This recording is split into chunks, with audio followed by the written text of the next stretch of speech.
Command & Conquer broke onto the scene with critical and commercial success, and almost single-handedly cemented many aspects of the RTS genre. Even if it didn't literally create the genre, it's hard to argue that real-time strategy games would be what they are now without it. Such a success, along with a rapidly expanding field of competitors and the dawn of the internet, all combined to raise one question. What would Westwood do next?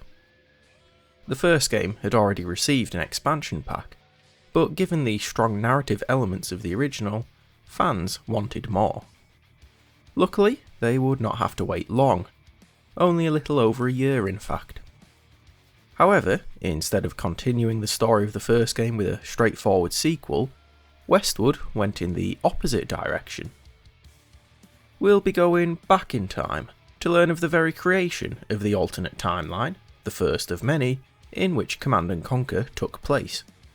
We will fight through a very different Second World War, as I play Command & Conquer Red Alert from the top.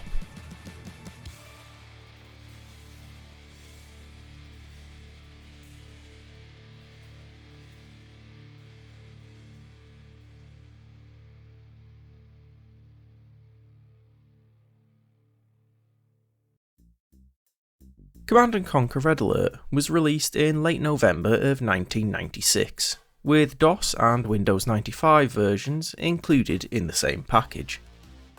It was well received commercially, selling over 2 million copies worldwide within 3 months of its launch.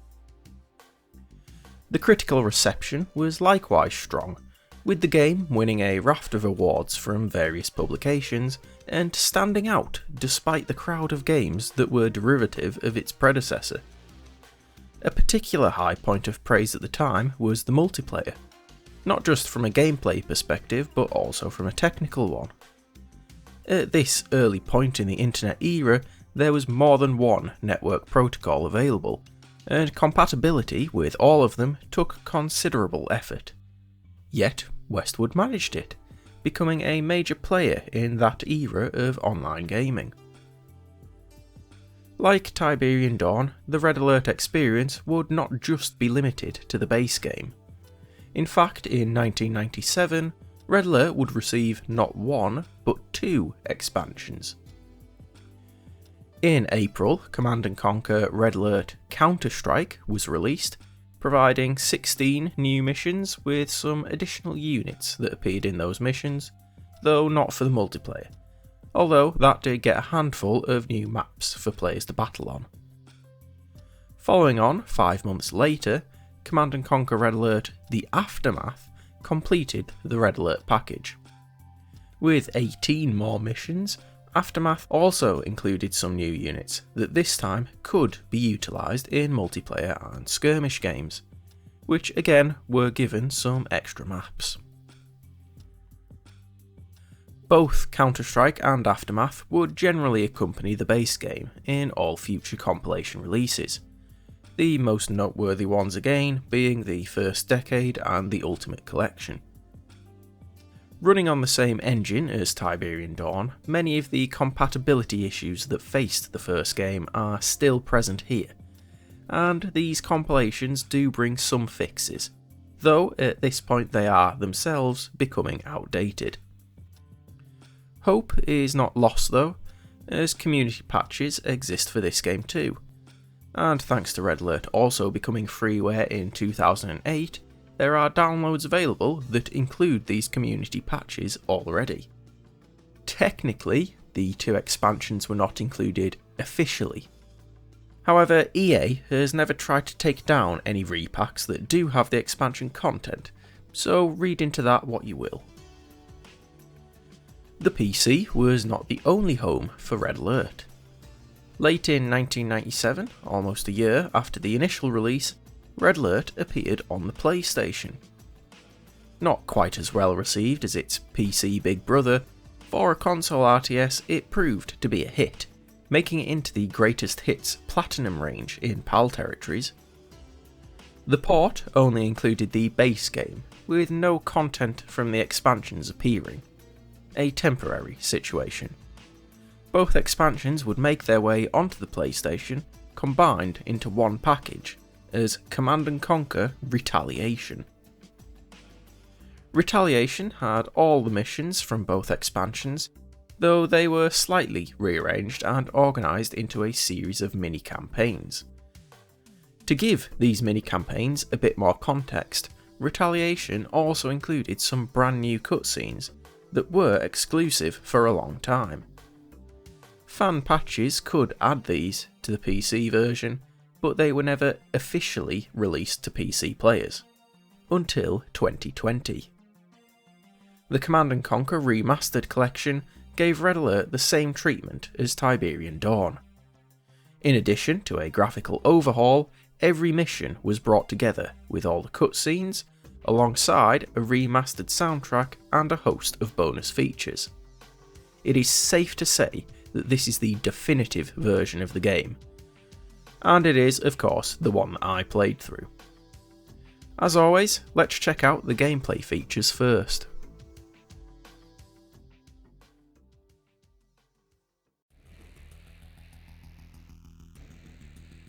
The basic gameplay format is unchanged from the first game. You control your units to complete objectives, often with your own base to build and defend. Once again, the main objective in many missions is simply to destroy all trace of the enemy, but you may also be asked to escort units to specific locations, or hunt down and destroy or capture specific units or structures. This is the first significant divergence from Tiberian Dawn, where a single engineer could capture a structure in any condition in the first game. That is not the case in Red Alert. In order to capture a structure in this game, it must be in a critical state. Sending an engineer into a healthy building will remove a quarter of its health instead. While this makes a bit more sense from a realism standpoint, and does mean you have to strategize a little, those are, in my opinion, poor trade-offs. This method introduces too many annoyances. Firstly, it means you have to attack objective structures, and for reasons I'll get into later, it is far too easy to accidentally destroy them. In the cases of critical structures, this can also render the mission failed just before you are about to win. Second, if you do get the building to low health, and manage to stand down your units before they finish it off, the opposition, or AI, will likely be repairing the structure, and if it slips back into yellow HP before your engineer reaches it, it will take 25% damage instead of being captured, wasting your $500,000 engineer. Finally, when you do manage to actually capture a structure, it remains in a critical state, which may allow a random tank to take a pot shot, finishing off the building you spent considerable money and micromanagement time capturing. Engineers did get one other change, allowing them to instantly repair friendly buildings, which can mitigate the last issue if you are quick enough, as the change of ownership will cancel an engineer's order, meaning you have to successfully capture, then order the repair, and hope it happens before the aforementioned pot shot. These factors all result in capturing structures being a frustrating endeavour, often requiring multiple engineers and ultimately not being worth the effort in most missions where it is not a specific objective. If you have the opportunity to capture an enemy structure, you have usually already conquered their base anyway. It's even less useful in multiplayer, making this one of the few games in the series without any form of engineer rush strategy. With that little rant over, let's get back to some features that stayed the same. The sidebar returns with all the benefits and faults that it had in Tiberian Dawn. Scrolling up and down structures is still a drawback, as is the lack of unit queuing. The remaster follows that first game, changing to a tabbed system and letting you queue units. If anything, it makes better use, as one of the tabs is for super weapons and support powers, which are more numerous than in Tiberian Dawn. To access these powers, you will need specific structures, which brings us nicely to one of the core pillars of the series: base building. As you might expect, being such a central element of the gameplay of the entire series, the mechanics of base building are largely the same, on the surface at least. Many of the considerations remain: resources, defensibility, and space. But as we'll cover in turn, there are a few small changes that when combined give base building a reasonably greater degree of complexity. Basic construction works like it did in the first game, with the ability to begin constructing a structure regardless of your resources, with the build timer running down in line with credits spent. So far, nothing new. Once construction is complete though, we get the first major change. Where Tiberian Dawn required you to place new structures with one tile adjacent to an existing structure, effectively a de facto build radius of 1, Red Alert doubles that to 2 for most buildings. Which may not sound like much, but it has a surprisingly large impact. That extra tile allows you to have greater spacing between structures, providing additional room for units to manoeuvre, which helps to prevent traffic jams within your own base. It also gives you greater scope for building larger bases, letting you naturally expand towards new resources or choke points easily. The extra build range also allows you to place defensive structures without as much risk to another structure. To get technical, build radius appears to actually be determined by the structure being placed, as opposed to those that already exist. And it only counts full structures in this decision. This can be seen with the humble wall. And in this game, they actually are humble. Wall segments no longer count towards build radius in the placement of other structures, so they can no longer be used to build your way across the map for base expansions or setting up defences. You can still build out further using other structures, but the enemy will actually target said structures, so it is much more difficult to cheese the AI system and build right into the enemy base. Walls themselves have slightly different build parameters, in that they do include other wall segments in their calculations for placement. So you can, theoretically, build walls right across the map like you did in Tiberian Dawn, but it is a substantially less effective strategy, mainly because the AI tanks can actually target walls in this game. So rather than sitting behind them confused and unmoving, they blow right through and continue their advance. It doesn't make them totally useless, they can still form a decent defensive barrier to delay the enemy and protect structures if you feel one is needed. They are just no longer broken. And walls are not the only structure that can be built further away from the rest of your base. Each faction has another building that has a 7-tile building radius, and it is tied to one of the biggest differences between the Tiberium and Red Alert sub-series. Both feature land-based warfare very heavily, and air units have been floating around from the beginning. It is only in the Red Alert universe that we get true naval warfare. Technically, there are some naval units in Tiberian Dawn, but they cannot be built or controlled by the player. That changes here. Water is a much bigger feature in the maps of Red Alert, and many missions straight up require you to gain control of the seas. To that end, both the Allies' naval yard and the Soviets' submarine pen have the extended 7-tile build radius, to give you more options in placement and prevent any annoyance from uneven cliffs. As you can probably guess from the names of the two structures, the units they produce are very different. Let's look at the two factions. Red Alert takes place in an alternate universe, without a Nazi Germany, resulting in this World War II between our playable factions, the Soviet Union and the Allied nations. We'll dive into the story aspects later, focusing at the moment on the faction differences from a gameplay standpoint. I'll preface this by pointing out that many units are pulled straight from the previous game, but the spread of these units, along with the new additions, give the two factions plenty of distinction from each other and from the factions of Tiberian Dawn. This is helped by the three categories of land, air and sea, with both factions having different specialties.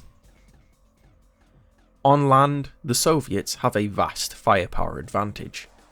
Their specialised infantry are both highly effective against unarmoured targets, and they have access to the attack dog, fast, lethal and able to sniff out Allied spies. Their basic tank is the heavy tank, and at higher tech levels the Mammoth tank can be built. Both of these are dual barrelled, with the Mammoth tank being as resilient as it was in the first game. Another highlight of the Soviet vehicle arsenal is the V2 rocket, an incredibly potent artillery piece that shreds stationary targets. The downside for the Soviets is the cost and the lack of versatility. The Allied forces are the opposite. Many of their units are cheaper and provide more options. Light and medium tanks compose the main battle line of the Allied forces.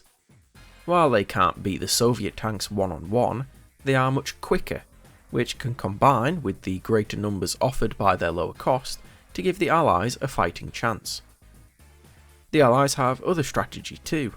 Their Ranger vehicles provide some anti-infantry capability, while the anti-tank mines can take off some of that heavy armour before tanks even get into combat.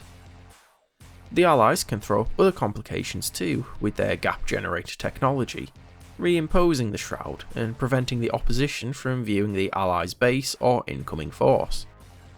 Their infantry can also throw in some tricks. Spies and thieves allow Allied commanders to disrupt enemy production and steal credits, while Special Agent Tanya can cut through infantry and demolish structures in an instant. The Allies can also train rocket soldiers, who are strong against the Soviet tanks and their aircraft. The Soviets have a bigger focus on aircraft. Their Yak and Hind are both strong against infantry, while the MiG is a powerful bomber, striking fast and hard. In the remaster, it is also capable of targeting enemy aircraft, giving the Soviets a decent mobile anti-aircraft option. Their main target is the Allies' Apache Longbow, a rocket-armed helicopter that is great for assaulting bases if you can take out the opposing SAM sites first. The Allies also get a couple more anti-air options on top of the rocket soldiers. Their anti-air guns are strong fixed defences, and coastal regions can be protected by the Allies' destroyers. The naval game is the Allies' greatest strength. Those destroyers can target everything, land, sea and air, but the cruiser is the real weapon on the seas. The main guns have incredible range and incredible damage output, able to wipe out bases single-handedly if left unchecked. They do lack defensive armaments though, and will likely need screening support from destroyers or smaller gunboats, especially when you consider what lurks beneath the waves. The Soviet Navy is basically limited to their submarines. Invisible when submerged, they can scout out the waterways, so long as they don't get too close. Their torpedoes are powerful, and with a little planning, a group of subs can take out a destroyer before it can even respond. Used correctly, submarines will let you control the seas, but their inability to strike land targets leaves them unable to support an army beyond protecting transports.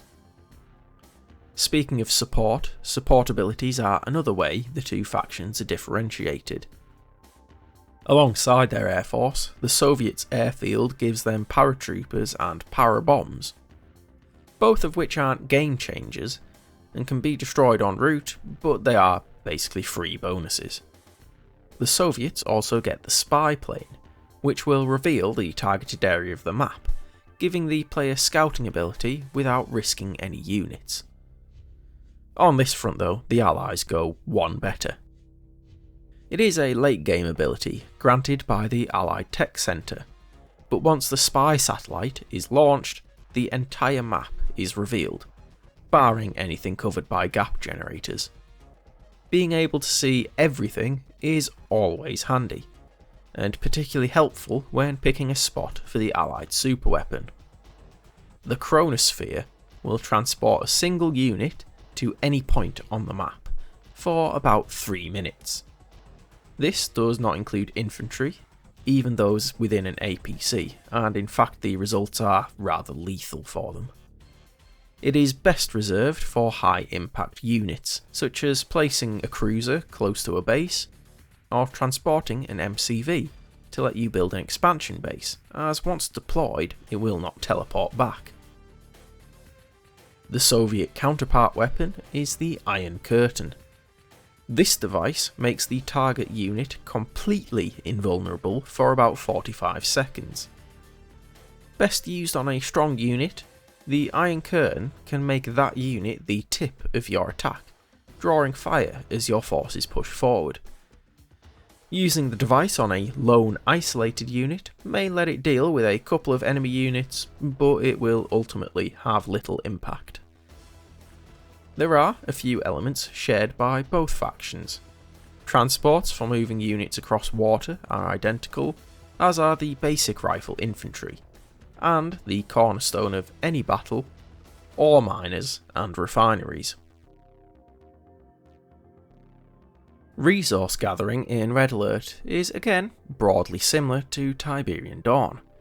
Miners collect resources from fields and return to the refinery to generate credits. There are a few small differences. First, there are 2 types of resource.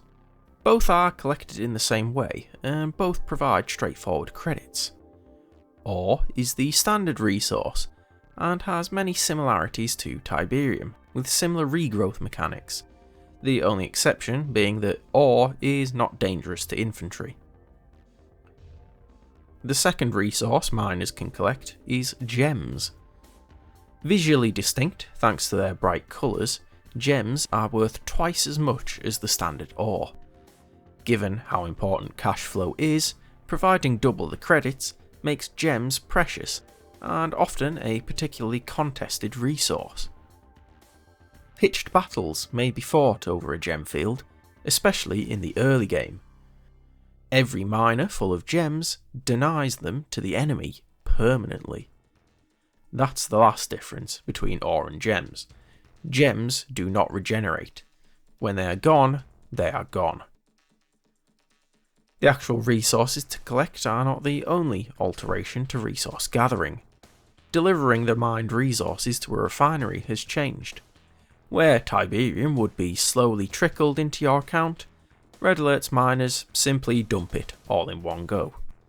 It's another change that doesn't sound so big, but it saves a considerable amount of time and prevents an even more considerable amount of frustration. This is thanks to the fact that a miner only occupying the refinery for a few seconds gives a much smaller window of opportunity for the AI to get confused. It makes that aggravating harvester queuing behaviour that troubled Tiberian Dawn almost non-existent, despite the fact that the AI hasn't received any particular major changes. This applies to more than just the harvester's AI. Pathfinding AI can still be chaotic, to say the least.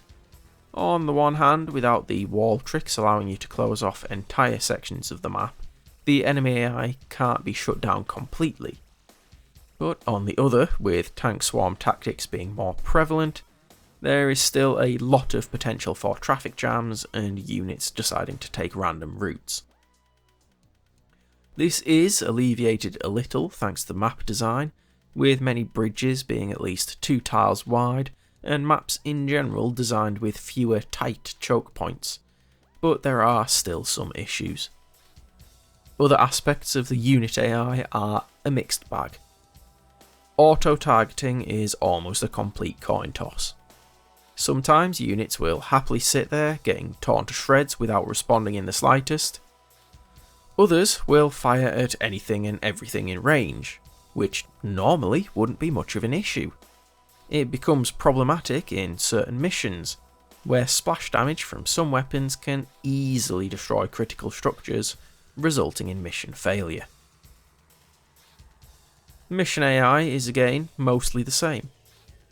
I praised it in Tiberian Dawn for roughly following the rules, needing to collect resources and having build times, even if it does get a slight edge.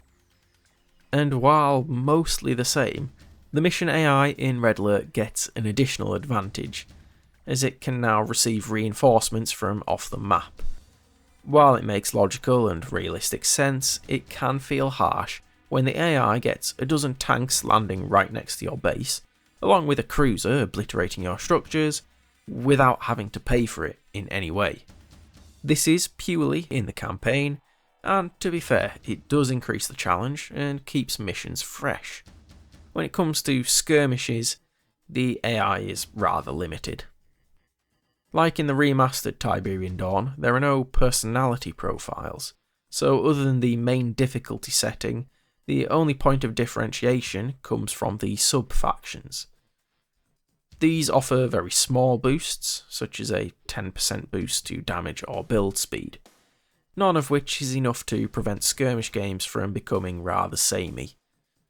Of course, skirmishes are merely a prelude to one of Red Alert's most enduring features, the multiplayer. Shipping with online play from the beginning, Red Alert's multiplayer has always been popular. While the original release is now defunct, for many years its spirit has been kept alive through OpenRA and CNCnet projects, but it has now received a substantial upgrade with the remaster. Built-in ladder play, a few custom game modes and even additional sub-factions are combined with a trove of maps to provide a multiplayer mode that still has a modest community. While the multiplayer was certainly more than an afterthought, the main focus of development was the campaign, so let's dive into that.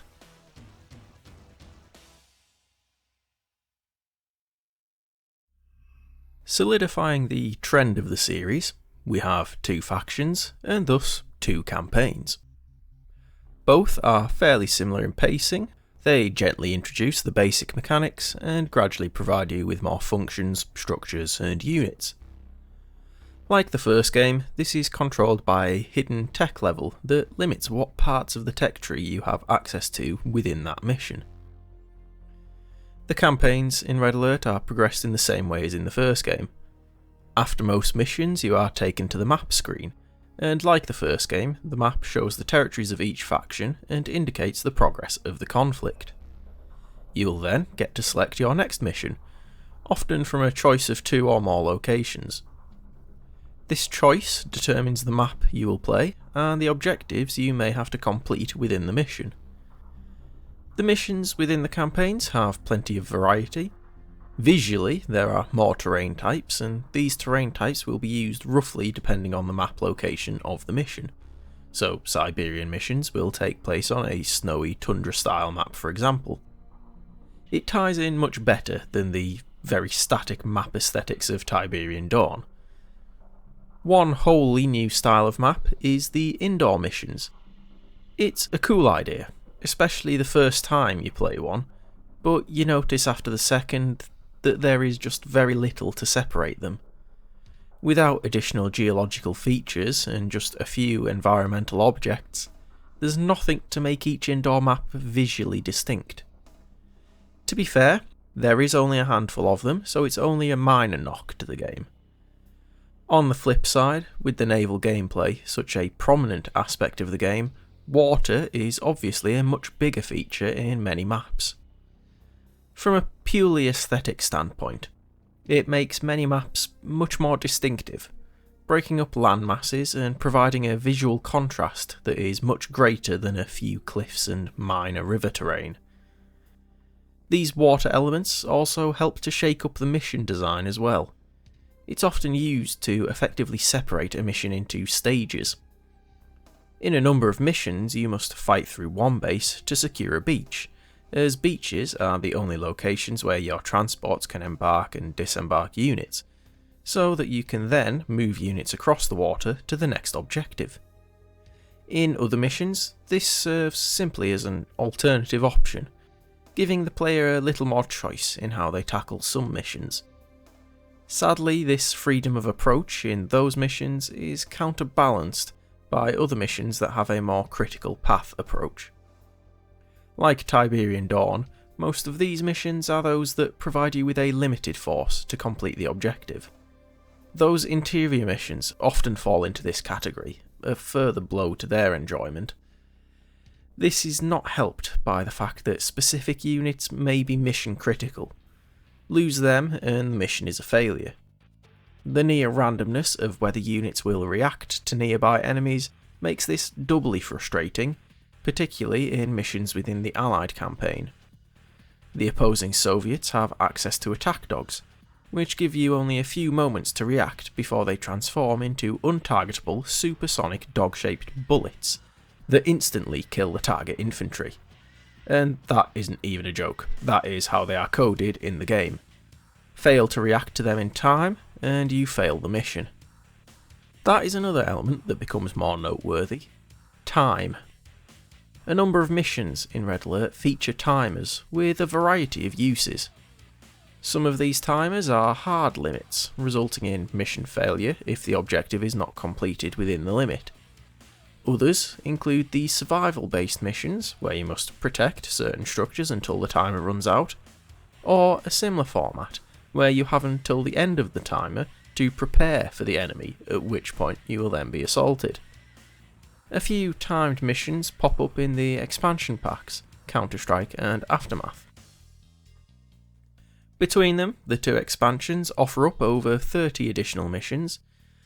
In the original PC release, these missions were mostly standalone affairs, although some of the Allies' Counter-Strike missions were thematically linked. But the player could choose any mission at any time, with none of them locked. When the two expansions were merged during the development of the PlayStation port Command & Conquer Retaliation, the missions were rearranged to form a series of mini-campaigns instead. With Retaliation being a standalone product and not requiring the base game, this rearrangement was deemed necessary to give the missions and the game as a whole a sense of progression. The remastered collection gives the best of both worlds. The missions remain categorised into Retaliation's mini-campaigns, but you are still free to select each mission individually if you so wish. It is recommended to play them in the rearranged order though, as Retaliation included something that would be a staple of future expansions: a story. The fact that the missions were originally designed to be standalone does mean that the story content of Retaliation is not what you might call tightly intertwined with that of the base game. It features none of the characters from the base game, or even the sets. Hardly surprising, given that Retaliation was developed a few years after the original game. Despite this, the new scenes do a decent enough job of feeling like part of the same world, retaining a similar tone even if it does lean a little more towards the parody side of the spectrum at times. Perhaps the greatest thing Retaliation does for the story of the Red Alert sub-series is introduce the legend that is General Carville, who would go on to star in the sequel. The downside though is that the cutscenes only feature at the start and end of each mini-campaign, so we don't get to spend a huge amount of time with the character. Obviously, the base game has much more story content, but first I'll give you a quick primer so that everything makes sense.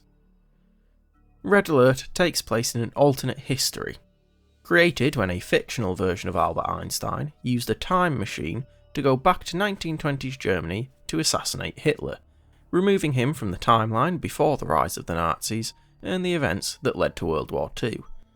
Alas, the consequences of time travel are often unpredictable, and while Nazi Germany never became a threat, World War II still breaks out, this time between the Allied nations and the Soviet Union. There is a slight irony there, in that almost every piece of speculative fiction involving the removal of Hitler has a similar plotline. Apparently the consequences of time travel are actually entirely predictable, but let's leave that to one side. Red Alert charts the story of this alternative world war with a distinctly command and conquer twist to it. Without Nazi Germany standing in its way, the USSR, under Joseph Stalin's leadership and bound to his own ambitions for conquest, proceeds to invade Eastern Europe and continues to steadily seize ground across the continent, aiming to have a Soviet Union right across the Eurasian landmass. The remaining nations of Europe, considerably weaker without a Nazi Germany to threaten them, form the alliance and begin a desperate, almost guerrilla campaign against the invading Soviets. This is where we enter, choosing to play as either the Allies or the Soviets. In the Soviet campaign, we are briefed by Stalin himself, along with his support staff. Nadia is the head of internal affairs, which also covers espionage and intelligence, while General Gradenko and Marshal Kukov are army commanders. The Soviets are dysfunctional and confrontational within their own circle, with jockeying for Stalin's favour a constant diversion, until the Allies begin to develop technology that threatens to disrupt the tide of the Red Army, at which point falling out of favour is considerably more dangerous. The Soviet campaign also features a familiar face in the background on a few occasions. Joe Kukin reprises his role as Kane. Yes, the same Kane. Acting as an advisor to the Soviets, but clearly pulling strings to support his own agenda. Kane's appearance directly links the Red Alert and Tiberium universes, and shows that not only has Kane been manipulating things for a long time, he doesn't seem to have aged a day. Both aspects would become central elements of the character in the future, making this chronologically first appearance all the more noteworthy. The Allied campaign is delivered primarily by Grand Marshal von Essling, the Commander-in-Chief of the European forces. He is usually joined by General Stavros, a Greek officer, and receives input from Special Agent Tanya Adams and a rather more ditzy and jovial Albert Einstein. The Allied campaign is decidedly more serious than its counterpart, exploring the struggle of war and also its effect on those fighting it, particularly through Stavros' reaction to the fall of Greece. The Allied campaign is considered the canon version of the story, as it feeds directly into both Tiberian Dawn and Red Alert 2, even though those are both distinct timelines as well. The state of Europe after the war leads to the creation of GDI, and, as seen by Kane's appearance in the Soviet campaign, the Brotherhood of Nod is simply biding its time. Like that first game, the story of Red Alert combines the serious and cheesy without diving headfirst into ridiculousness. The Soviet campaign in particular toes the line on occasion, with plenty of scenery-chewing moments and certain scenes between Stalin and Nadia. The game is very clear about who is good and bad, which may be why the Soviet campaign is a little more off the wall. In general though, the 60s B-movie tone does work, especially when you consider the sci-fi technology that is gradually introduced. The chronosphere and Iron Curtain would stand out to a jarring degree in a more realistic setting. Overall, the story of Red Alert is engaging and entertaining, with a few moments that do keep it grounded. The presentation of the story does suffer from the same pitfall as the first game, the low resolution of the cutscene footage. Playing the game on a modern display leaves the cutscenes tiny or a blurred mess. The remastered collection once again does its best, utilising AI-based upscaling to produce cutscenes that are passable in high resolution. And this is not the only area of presentation where the remaster improves matters.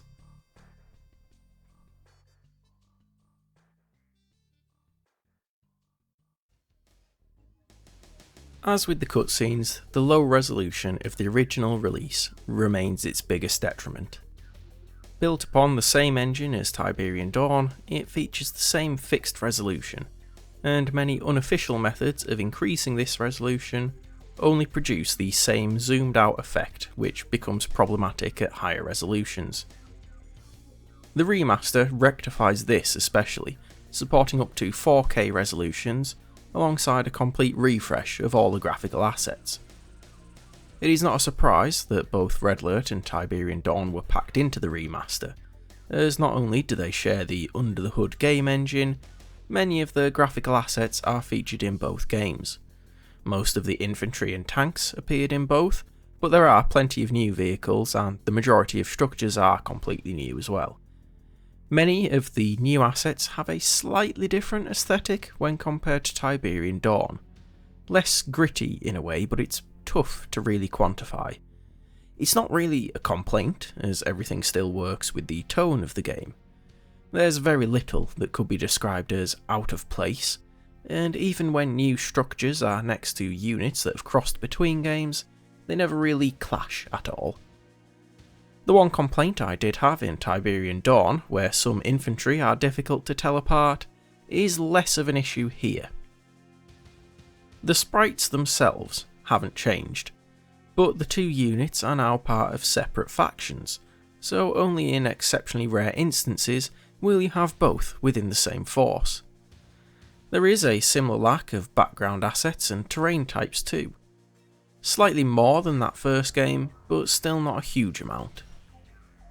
Again though, it's less of an issue here thanks to the water elements that make maps more distinctive. All told, visually Red Alert is reasonable. Decent enough for the time, and with the remaster recapturing much of its quality, but obviously lacking many modern bells and whistles. Where it does beat out many modern games is that highlight of so many Command & Conquer titles, the soundtrack. Like the first game, the soundtrack was composed by Frank Klepacki.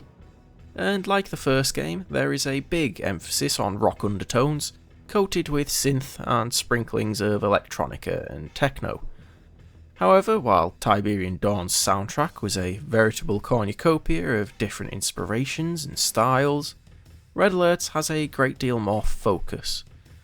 Klepacki himself described Red Alert's soundtrack creation as building upon the C&C style established in the first game, but more industrial and strange. And the majority of the soundtrack certainly fits that bill. That's not to say there isn't a great deal of variety within those parameters. When you include the expansions and Retaliation, there are over 50 tracks to wage war to. Some are moodier, with a darker and grittier vibe. The synth is employed heavily to great effect in those stranger tracks to match the B-movie tone of the story, while also providing a background just dripping in atmosphere. Heavier riffs jump in for some of the more industrial tracks, while still keeping the overall tone tied in with the rest of the soundtrack. Those tracks often feature additional sampling too, machinery, clapping, even the thundering of hundreds of boots marching in time.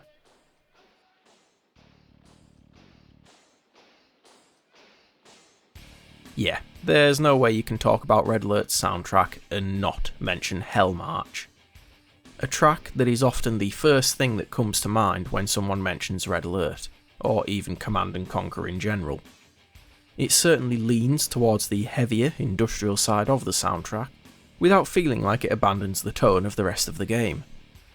The fact that it perfectly captures the style of the Soviet faction's war machine theme makes it unsurprising that Hell March was not only the main theme of this game, but would also be remixed and brought back for Red Alert's sequels. It also helps that it absolutely kicks ass. I really do enjoy Red Alert's soundtrack, though I may be a bit of an outlier here by saying that I prefer Tiberian Dawn's. That is 100% a nostalgia factor though. I played Tiberian Dawn when I was 7, if not younger, while I didn't get to experience Red Alert 1 until the first decade rolled around. Removing nostalgia from the equation, I can totally accept that Red Alert, with its finer focus and more consistent tone, is superior in the soundtrack department, and many more aspects. Time to wrap up.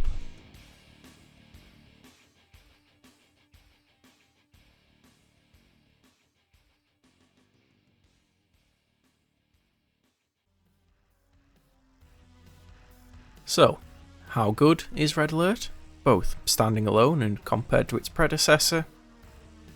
Given how high my praise for that game was, and despite the heavy nostalgia factor, I can admit that Red Alert is an improvement. It takes the staple gameplay of Tiberian Dawn and refines it, giving a more polished experience with considerably fewer problems, though it does remain a game of its era.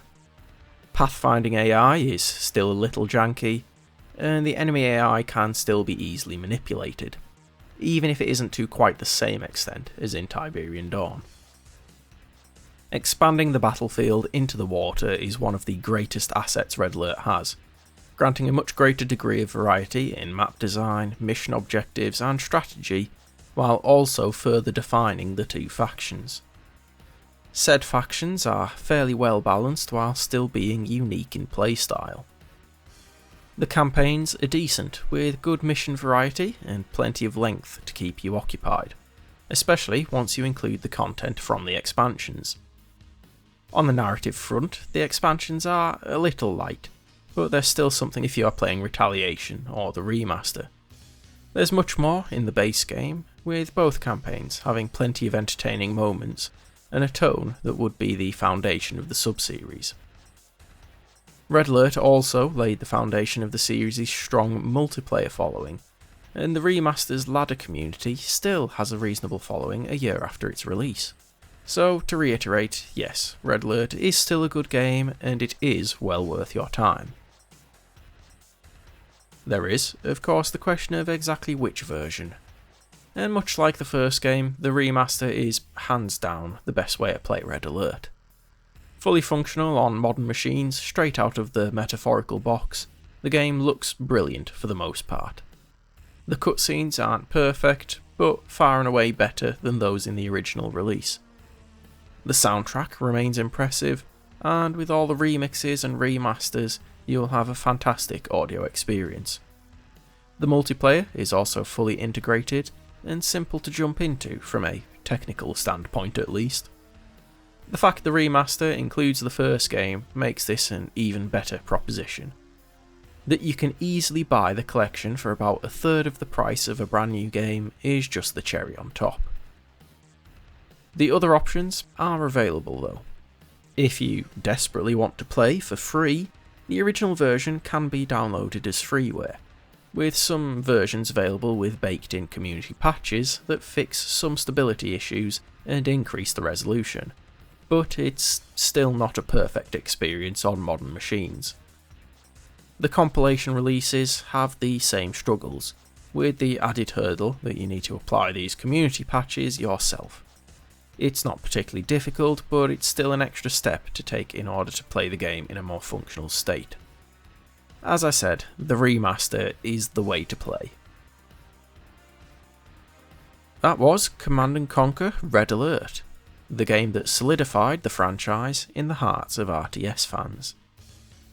Next time, I'll be back in the world of JRPGs, looking at Final Fantasy IX, and following that I'll be returning to the Command & Conquer franchise, where I will be turning to Westwood's next project and the direct sequel to the first game, when I play through Command & Conquer Tiberian Sun from the top.